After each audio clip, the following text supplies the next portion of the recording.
كان في تصريح للأمير عبد الرحمن بن سعود الله يرحمه بطلال الرشيد وقتها ولا لا؟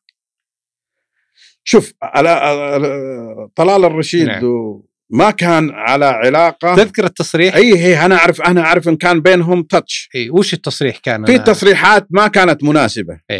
لكن الحمد لله رب العالمين بعد قضية انتهاء قضية الهريفي صار فيه ود بين الاثنين.